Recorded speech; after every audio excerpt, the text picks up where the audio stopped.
One person, one place, one story.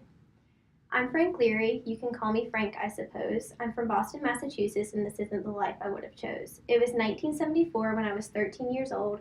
Father Gagan came to see me and he decided to be bold. I was working outside with the church's groundskeeper. He offered me lemonade and then made the deal sweeter. A stamp collection waited in the rectory upstairs. He showed it to me, both of us sat in his chair. Then suddenly I felt his hand moving up my pants. He held me down and I didn't have a chance. Then he said that we should pray, so I said the Hail Mary as I wished it away. Yet a week later, he brought me back again, asked I go through all my prayers, start to Amen. And just as the assault began to ensue, a priest burst in and he came to the rescue. Jack, we told you not to do this up here. What the hell are you doing? He seemed so sincere. But wait, the priest already knew? They were aware and they still let him walk our pews?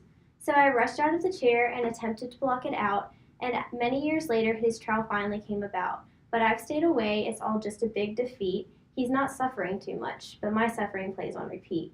You want my statement? I really do wish him the worst, for all the hurt and sorrow in my life his actions nursed. Two people, two places, two stories. It was as if God was molesting me. That's what I thought in 1973 when 10-year-old me went to the medical cabin and I was expecting treatment, but instead a priest started grabbing. For 15 years, I kept everything quiet. No one heard from Michael Norris. Nope, I was silent. Coping was hard as I started drug and alcohol abuse, and I dropped out of high school and my standards were loose. But almost 20 years later, I decided it was time. I needed to share it. The story wouldn't leave my mind.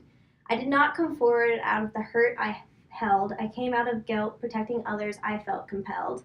No one needs to feel the pain and suffering I've endured. It's left me with no self-confidence and feeling so insecure. I went to the church, but my account was not credible, but I felt I needed to do what was right and what was ethical. So I went to the police to file my report, yet for 12 more years that priest stayed out of court.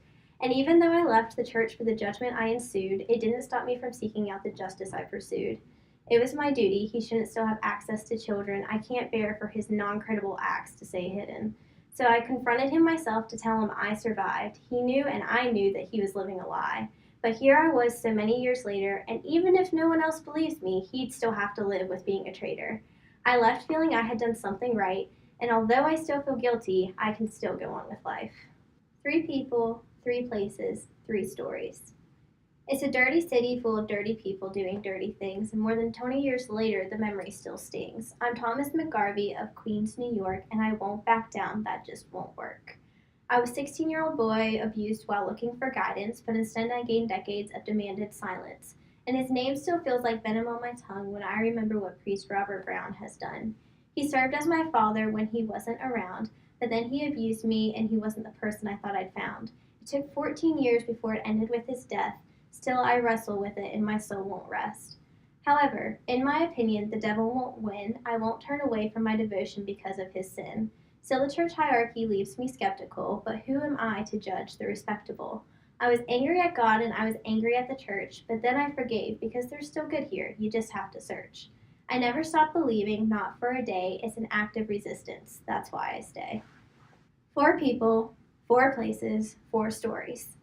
Priest David Polson came to me as my English professor. At 16 years old, I thought I could be his successor.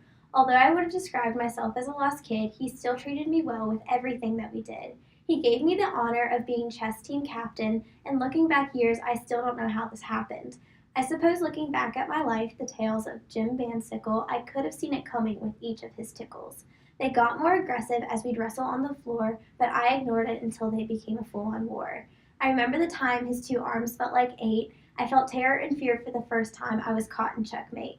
Stuck where I was, when with no moves left, my body was forfeited, a thought that won't rest. He never apologized and it was never discussed, so when we got back, I let our friendship rust. Yet for so long, he gave me someone to confide, which is why this is also confusing. I have to pick a side. People ask, why don't you hate him and don't you want him to hurt? But he helped me grow spiritually and gave me a drive to exert. It isn't hard to love the man that he was before. He was someone to love, look up to, and adore. The jury was a victory of a war that's just starting, and I hope it's a sign that my contradictory feelings will soon be departing. Five people, five places, five stories. I'm Becky Ioni from Washington, D.C. I was 8 years old when it happened to me. Father Renecki took the innocence I had, and I thought God was punishing me for being bad. Since then, I've struggled to regain faith and trust, so I told the church 3 things that were a must. First, I wanted them to say sorry and apologize. I came forward and don't deserve to be criticized. Second, I need to know that I'm not going to hell because this wasn't my fault as far as I can tell. Finally, I need them to acknowledge the act, actually do something about it, get right on track. The first time I came forward, they didn't comply, so I pushed forward demanding a reply. I deserve justice for all that occurred. I need to be validated and feel assured. Demanding my justice made my life so much better. Best yet, they exposed him in a church bulletin letter. His secret was out, and the whole diocese knew. This is a good first step to making the church new. 6 people, 6 places, 6 stories. I sat in the Baltimore courtroom recounting how it felt out of body, how my anger clouded my judgment and it was a little foggy. 3 times I shot the priest, Maurice J. Blackwell. When he rejected reconciliation, he instead received a bullet shell. This was not an intentional act of violence. I resented his previous actions and our resulting silence. He touched and fondled me in our Bible study class. It haunted me a year later when I told my therapist about my past. When the judge said, Dante Stokes, we acquit you of your charges, I knew everyone had realized the complexity of the problem and how large it is.